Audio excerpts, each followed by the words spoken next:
بسم الله والحمد لله والصلاة والسلام على سيدنا رسول الله. أحبائي أصدقاء قناة كوكب الشرق، أهلا وسهلا بيكم. ولينا لقاء النهاردة هنتكلم فيه عن نجم من نجوم الكوميديا اللي عمرنا ما هننساهم، صانع البهجة والضحكة سمير غانم.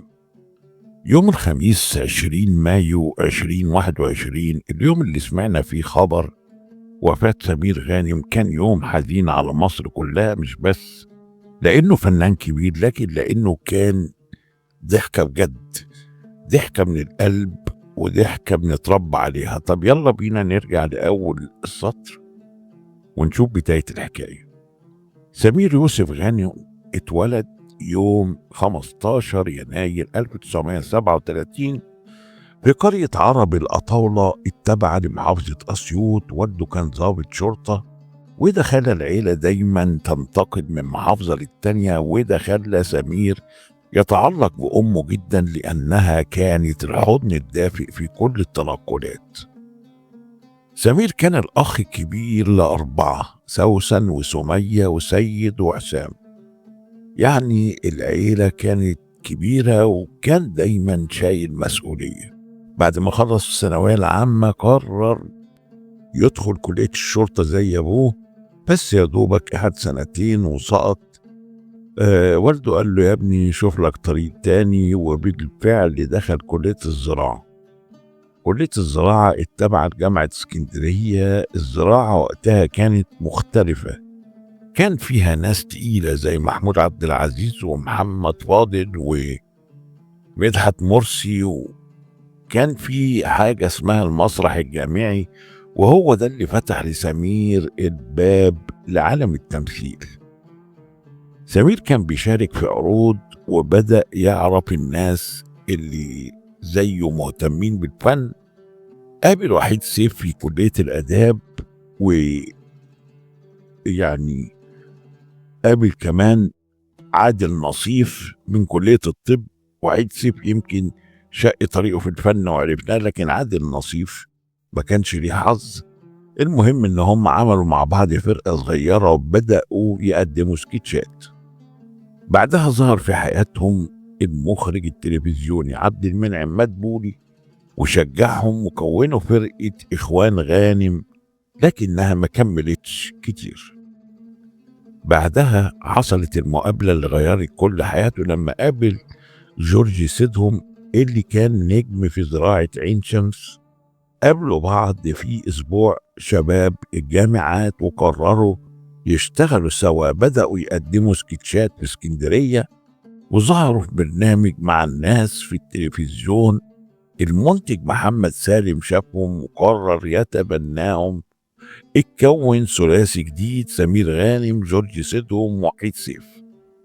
بس وحيد سيف ما قدرش يكمل علشان كان موظف رسمي في الإسكندرية في الوقت ده، وكان الضيف أحمد في كلية الآداب جامعة القاهرة، وقابلهم صدفة في محطة الأتوبيس وقالوا له تعالى اشتغل معانا، وبالفعل انضم ليهم. ومن هنا كونت فرقة ثلاثي أضواء المسرح. اشتغلوا في كباريهات علشان يجمعوا فلوس ويأجروا مسرح. في صيف الإسكندرية أجروا مسرح ميامي وقدموا أول مسرحية بعنوان مطلوب لمونة، لكن الرقابة منعتها بزعم إنها يعني الاسم فيه معاني سياسية.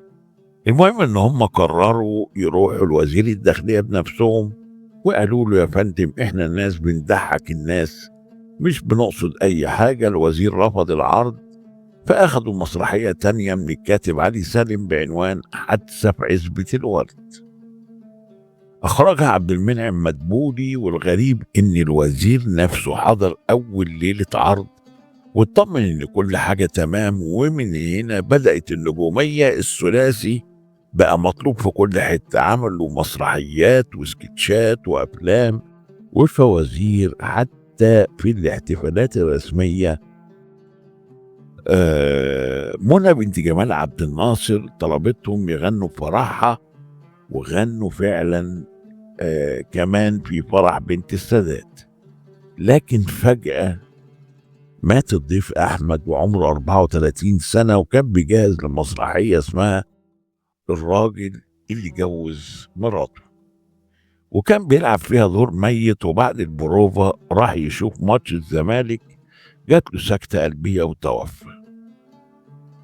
كانت صدمة كبيرة جدا. سمير كتب مقال بعنوان عزيز الضيف، ورفض هو وجورج أي حد يجي مكانه، رغم إنهم اتعرض عليهم أكتر من 500 واحد. استمر سمير وجورج لوحدهم وقدموا أعمال عظيمة زي المتزوجون وأهلا يا دكتور. في المسرحية دي ظهرت دلال عبد العزيز. دلال عبد العزيز كانت بنت صغيرة جاية من الشرقية بتدور على فرصة في الفن، وكانت جاية مع والدتها. من أول لحظة وقعت في حب سمير غانم، لكن كان رافض الجواز تماما. مش بس كده، ده كان متجوز قبل كده مرتين. مرة من معجبة صومالية قعدوا مع بعض شهرين، والمرة التانية كانت جوازة أسبوع فقط لا غير. لكن دلال ما استسلمتش وفضلت تطارد سمير 4 سنين كاملة، وهو يقول لها أنا أكبر منك ب20 سنة، وهي ترد أنا هتجوزك يعني هتجوزك. لحد ما كانوا بيصوروا فيلم اسمه يا رب ولد، وفريد شوقي قال له اتجوزها ياض، دي قلبها أبيض زي القشطة وبنت جميلة، واتجوزها فعلا سنة 84. أكتر حاجة شجعت سمير غانم إنه يتجوز دلال عبد العزيز كانت وقفتها جنبه بعد وفاة أخوه سيد سنة 1982. سيد اللي كان ماسك لسمير غانم كل شغله وحساباته. لما مات سمير انهار وقرر يعتزل المسرح، وقال لجورج أنا مش قادر أطلع المسرح تاني. ومن ساعتها انفصلوا فنيا، لكن ظلوا أصدقاء لحد آخر يوم. أما جورج فكانت نهايته حزينة. أخوه أمير اللي كان ماسك شغل جورج كله باع المسرح وسحب كل فلوس جورج من البنوك وسافر. جورج أول ما سمع الخبر جاله جلطة في المخ، ودي سببت له شلل نصفي، وعاش على كرسي متحرك لحد ما مات سنة 2020. سمير بعد الجواز خلف دنيا، وبعدها بسنتين خلف إيمي. البنات طلعوا زي أبوهم موهبة، وخصوصا الاتنين يعني عندهم حضور بقى وبقوا نجمات. دنيا اتجوزت الإعلامي رامي رضوان، وإيمي اتجوزت الفنان حسن الرداد. بعد كده المخرج فهمي عبد الحميد عرض على سمير يعمل فوازير، لكن كان خايف الناس تقارنه بنيلي، لكن وافق وعمل شخصية فطوطة ونجحت نجاح ساحق. على مدار 60 سنة قدم أكتر من 300 عمل فني ما بين أفلام ومسرحيات ومسلسلات وفوازير. ومن أشهر أعماله خلي بالك من زوزو، 30 يوم في السجن، حكاية ميزو، كابتن جودة، المتزوجون، وأهلا يا دكتور. فضل يشتغل ويسعد الناس لحد ما جه اليوم اللي مرض فيه في أبريل 2021. أصيب هو ودلال عبد العزيز بكورونا، والبنات كمان اتصابوا، حتى أخوهم حسام. بس حالته كانت الأصعب، حصل له فشل كلوي وتليف في الرئة، ومات يوم 20 مايو 2021. دلال فضلت في المستشفى بعدها وما كانتش تعرف إنه مات، كانوا خايفين عليها. صراحة خسرنا فنان كبير ضحكنا ربنا على البهجة. يا ريت لو بتحبوا سمير غانم قولوا لنا في الكومنتات أكتر عمل حبيتوه لسمير غانم كان إيه هو، ويستنونا في حلقات جاية عن نجوم تانيين.